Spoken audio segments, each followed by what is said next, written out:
दोस्तों, welcome to दुनिया decode.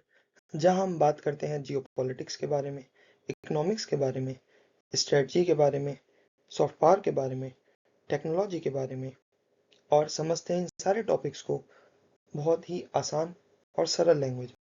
अप्रैल 2010 China और जापान के बीच में एक डिप्लोमेटिक मैरीटाइम डिस्प्यूट क्रिएट होता है और अचानक चाइना एक ऐसा कदम उठाता है जिससे पूरी दुनिया हिल जाती है।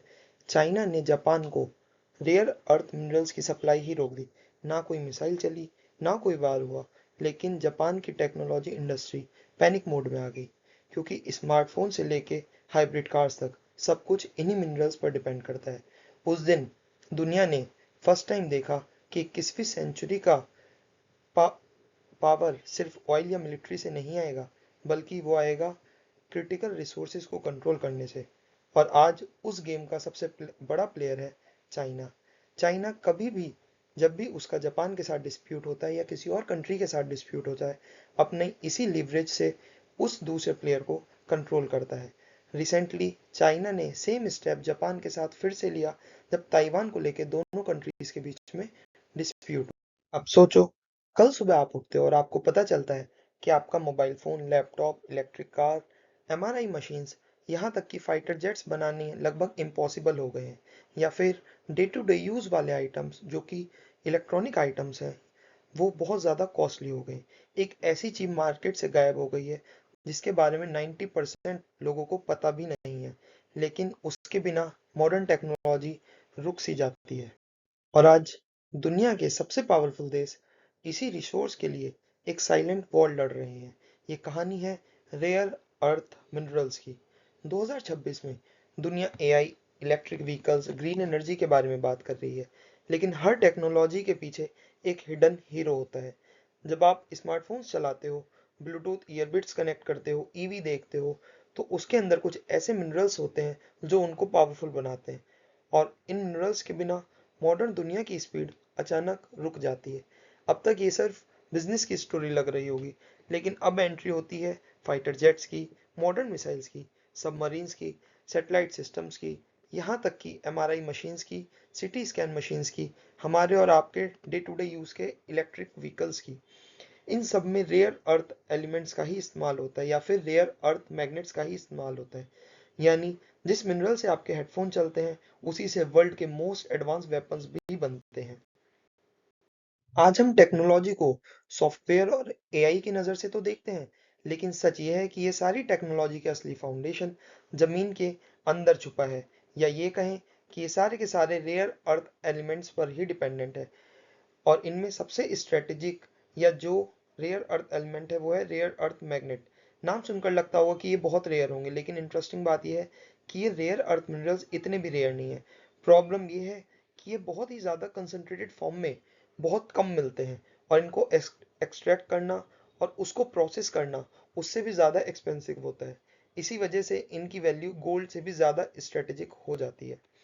जो आप नीचे या जो आप स्क्रीन पे अभी रेड में हाइलाइटेड एलिमेंट्स देख रहे हो, वही होते हैं रेयर अर्थ एलिमेंट। आपके फोन का स्पीकर पावरफुल है, अगर मिसाइल्स टारगेट को एक्यूरेटली हिट कर रही हैं, तो उसमें रेयर अर्थ एलिमेंट्स का रोल हो सकता है। इनमें यूनिक मैग्नेटिक और इलेक्ट्रॉनिक प्रॉपर्टीज की वजह से टेक्नोलॉजी छोटी, फास्ट और पावरफुल बन रही है।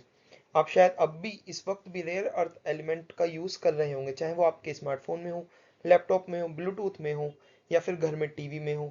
वो कहीं भी हो सकते हैं। यानी ये मिनरल्स हमारी डेली लाइफ का इनविजिबल पार्ट बन चुके हैं।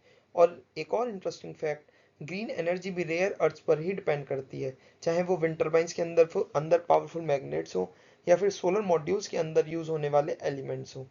यानी क्लाइमेट चेंज को सॉल्व करने की रेस भी इन्हीं मिनरल्स पर डिपेंड करती है। अब कहानी और इंटरेस्टिंग हो जाती है। रेयर अर्थ सिर्फ एक बिजनेस का इशू नहीं है, ये नेशनल सिक्योरिटी का इशू भी है, because fighter jet, missiles, radar, satellites, drones, वो सब भी, या इन सारे आइटम्स में भी रेयर अर्थ एलिमेंट का ही यूज होता है। इसलिए गवर्नमेंट इन्हें स्ट्रेटेजिक एसेट्स के रूप में भी। अब आप सोच रहे होंगे कि अगर ये इतने इंपॉर्टेंट है, तो सब कंट्रीज इन्हें प्रोड्यूस क्यों नहीं करती। यही कहानी का सबसे इंटरेस्टिंग पार्ट आता है। रेयर अर्थ मिनरल्स का मिलना इतना मुश्किल नहीं होता, लेकिन उनको प्रोसेस करना बहुत मुश्किल है। और इसी प्रोसेसिंग गेम में चाइना ने दुनिया को बहुत पीछे छोड़ दिया है। अमेरिका, यूरोप, इंडिया, जापान, ये सब इस रिस्क को समझ चुके हैं। और अगर सप्लाई चेन डिस्टर्ब होती है, डिफेंस प्रोजेक्ट्स डिले होते हैं और टेक्नोलॉजी मैन्युफैक्चरिंग पर अगर असर पड़ता है, तो ये दुनिया के लिए बहुत ही ज़्यादा नुकसानदायक है। रेयर अर्थ के रिजर्व्स तो बहुत सी कंट्रीज में है, जिसमें चाइना सबसे टॉप पर है। ऑलमोस्ट 60% रिजर्व्स चाइना में है, पर प्रोडक्शन के मामले में गेम पूरा अलग है। चाइना वर्ल्ड की 90% प्रोड्यूस करते हैं, रेयर अर्थ मिनरल्स को प्रोसेस करते हैं। रेयर अर्थ किसी भी कंट्री में क्यों ना हो, उसे प्रोड्यूस करने की क्षमता चाइना में ही है।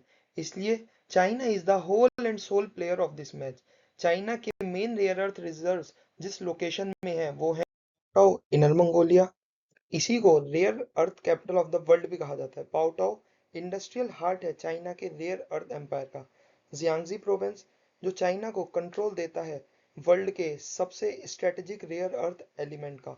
एंड ग्वानहोंग प्रोविंस, जो कि ट्रांसफॉर्म करता है रॉ मिनरल्स को into high value technology products में। 1990s में जब दुनिया ऑयल और ग्लोबलाइजेशन पर फोकस कर रही थी, चाइना एक अलग ही गेम खेल रहा था। उसने रेयर अर्थ माइनिंग और प्रोसेसिंग में मैसिव इन्वेस्टमेंट किए। तब शायद दुनिया ने ज्यादा ध्यान नहीं दिया, लेकिन आज उस प्लानिंग का रिजल्ट सबके सामने है। एटलांटिक ओशन की एक रिपोर्ट के अकॉर्डिंग चाइना ने 17 रेयर अर्थ एलिमेंट्स में ऑलमोस्ट मोनोपोली क्रिएट कर रखी है।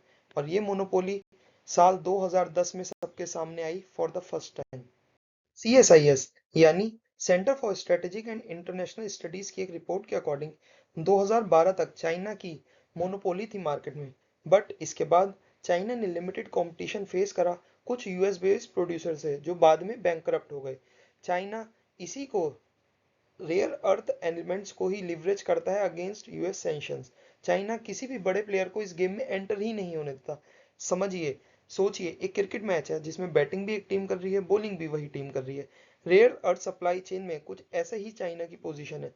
दुनिया का कोई भी देश के पास रिजर्व भले से हो, लेकिन प्रोसेसिंग का किंग चाइना ही है।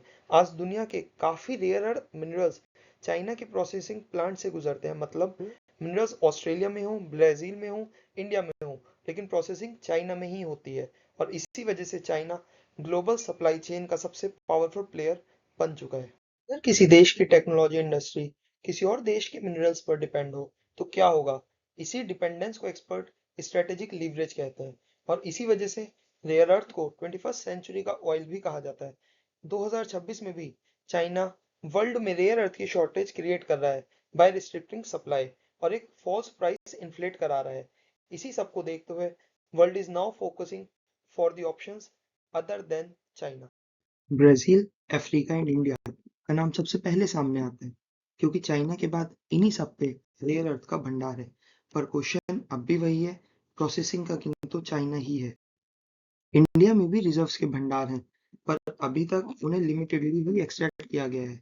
इंडिया में जो रिजर्व्स हैं, उसमें जो मेन सेंटर है वो है चवारा केरला में, मनावाराला कुरुचि कन्याकुमारी में, जिसे इंडिया का ओल्डेस्ट और मोस्ट इंपॉर्टेंट माइनिंग सेंटर भी कहा जाता है, छतरापुर उड़ीसा में, जो बैकबोन है इंडिया की रेयर अर्थ फ्यूचर का, विशाखापट्टनम आंध्र प्रदेश में, जो रेयर अर्थ मिनरल के एक्सपोर्ट को वर्ल्ड क्लास पोर्ट की कनेक्टिविटी के साथ कंबाइन करता है, और काकीनाडा आंध्र प्रदेश में, जिसमें पोटेंशियल है टू बिकम एक strategic processing and export hub for India. India में अलग अलग लोकेशंस पर अलग अलग रेयर अर्थ मिनरल्स हैं, thanks to the geographical boundary of India, जो इंडिया को इतनी बड़ी कोस्टलाइन प्रोवाइड करता है।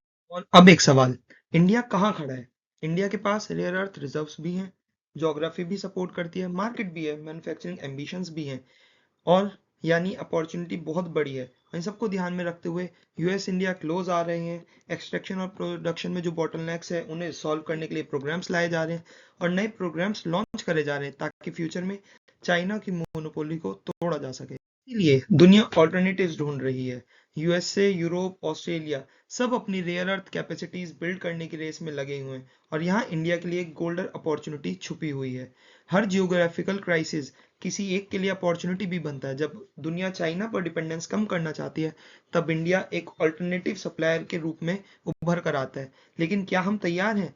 अगर इंडिया सही पॉलिसीज और इन्वेस्टमेंट्स करे, तो rare earth, make in India और आत्मनिर्भर भारत के लिए गेम चेंजर बन सकता है। ये जॉब्स क्रिएट कर सकते हैं, एक्सपोर्ट्स बढ़ा सकते हैं और स्ट्रेटेजिक इंडिपेंडेंस दे सकते हैं, क्योंकि हमारे पास रिजर्व्स भी हैं, वर्ल्ड को इंडिया पर रिलायंस भी है और ग्लोबल पार्टनरशिप्स भी हैं। ना क्या होगा, इंडिया को एक्सप्लोरेशन बढ़ाना होगा, R&D में इन्वेस्ट करना होगा, प्राइवेट इन्वेस्टमेंट अट्रैक्ट करनी होगी, रिफाइनिंग सेंटर्स डेवलप करने होंगे, ग्लोबल पार्टनरशिप बढ़ानी होगी। सिर्फ माइनिंग नहीं, पूरा वैल्यू चेन ही डेवलप करना होगा, लेकिन रास्ता आसान नहीं है। माइनिंग कॉम्प्लेक्स है, एनवायरमेंटल कंसर्न्स है, टेक्नोलॉजी और प्रोसेसिंग कैपेबिलिटीज बिल्ड करनी है और ग्लोबल कंपटीशन में चाइना टक्कर देने वाला है। पहले दिन वह ऑयल के लिए लड़ती थी, आज सेमीकंडक्टर और AI के लिए कंपटीशन है। कल रेयर अर्थ मिनरल्स भी जियोपॉलिटिकल कॉन्फ्लिक्ट्स का मेजर रीजन बन सकते हैं। ये एक साइलेंट वॉर है जो शायद हेडलाइंस में कम दिखती है, लेकिन फ्यूचर को शेप कर रही है। जिस देश के पास फ्यूचर टेक्नोलॉजी की सप्लाई चेन होगी, फ्यूचर की पावर भी उसी के पास होगी। आने वाले 10 से 20 सालों में रेयर अर्थ डिमांड कई गुना बढ़ सकती है। जो देश सप्लाई चेन सिक्योर कर लेंगे, वो टेक्नोलॉजी और मैन्युफैक्चरिंग रेस में भी आगे निकल सकते हैं। तो दोस्तों, रेयर अर्थ मिनरल्स सिर्फ जमीन के अंदर छुपे हुए मेटल्स नहीं है, ये फ्यूचर इकोनॉमी का फ्यूल है, ग्रीन एनर्जी की बैकबोन है और नेशनल सिक्योरिटी का स्ट्रेटेजिक वेपन भी। और इसीलिए दुनिया की अगली जियोपॉलिटिक कहानी शायद ऑयल नहीं, रेयर अर्थ लिखेंगे। क्या India rare earth minerals race में चाइना को चैलेंज कर पाएगा? अपनी ओपिनियन कमेंट बॉक्स में जरूर बताएं। वीडियो पसंद आई हो तो लाइक करें, शेयर करें और दुनिया डिकोड को सब्सक्राइब करना ना भूलें। मैं मिलता हूं आपसे अगले एपिसोड में। जय हिंद।